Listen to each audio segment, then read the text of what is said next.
ಹಾಸನದ ಬೇಲೂರಿನಲ್ಲಿರುವ ವಿಶ್ವಪ್ರಸಿದ್ಧ ಚೆನ್ನಕೇಶವ ದೇವಾಲಯಕ್ಕೆ ರಾಜ್ಯ ಮತ್ತು ಅಂತಾರಾಷ್ಟ್ರೀಯ ಮಟ್ಟದಿಂದ ಪ್ರವಾಸಿಗರು ಭೇಟಿ ನೀಡುವುದು ತಿಳಿದಿರುವ ವಿಚಾರ. ಆದರೆ ಇಲ್ಲಿಯ ಪುರಾತನ ಹಾಗೂ ಹಳೆಯದಾದ ಬೀಷ್ಟಮ್ಮನ ಕೆರೆ ಮುಜರಾಯಿ ಇಲಾಖೆ ಅಧಿಕಾರಿಗಳು ಅಭಿವೃದ್ಧಿಗೊಳಿಸಿ ಪ್ರವಾಸೋದ್ಯಮವನ್ನು ಇನ್ನಷ್ಟು ಅಭಿವೃದ್ಧಿಗೊಳಿಸಬೇಕಾಗಿದೆ ಎಂಬುದು ಇಲ್ಲಿನ ಸಾರ್ವಜನಿಕರ ಒತ್ತಾಯವಾಗಿದೆ.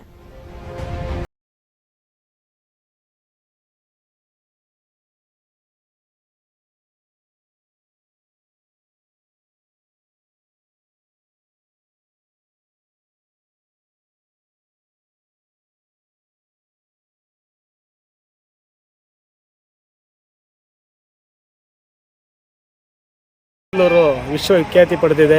ಅದರಲ್ಲೂ ಚೆನ್ನಕೇಶವನ ದೇಗುಲ ಇರೋದ್ರಿಂದ ಪ್ರವಾಸೋದ್ಯಮಕ್ಕೆ ಹೆಚ್ಚಿನ ಆಕರ್ಷಣೀಯವಾಗಿದೆ. ಹಂಗಾಗಿ ವಿಶ್ವದಾದ್ಯಂತ ಬೇಲೂರಿಗೆ ಹಲವಾರು ಪ್ರವಾಸಿಗರು ಪ್ರಪಂಚದಾದ್ಯಂತ ಬರ್ತಾರೆ.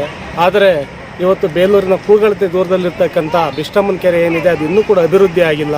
ಈ ಹಿಂದೆ ಕೂಡ ಅಲ್ಲಿಗೆ ಒಂದು ಕೆರೆಗೆ ಒಂದು ಬಸ್ ಬಿದ್ದಿತ್ತು, ಆದರೂ ಕೂಡ ಸರಿಯಾದ ರೀತಿ ತಡೆಗೋಡೆ ಆಗಿಲ್ಲ. ಬಿಷ್ಟಮ್ಮನ ಕೆರೆನ ಅಭಿವೃದ್ಧಿಪಡಿಸಿ ಅಲ್ಲಿ ಬೋಟಿಂಗ್ ವ್ಯವಸ್ಥೆ ಮಾಡಿದರೆ ಪ್ರವಾಸಿಗರಿಗೆ ತುಂಬ ಅನುಕೂಲ ಆಗುತ್ತೆ.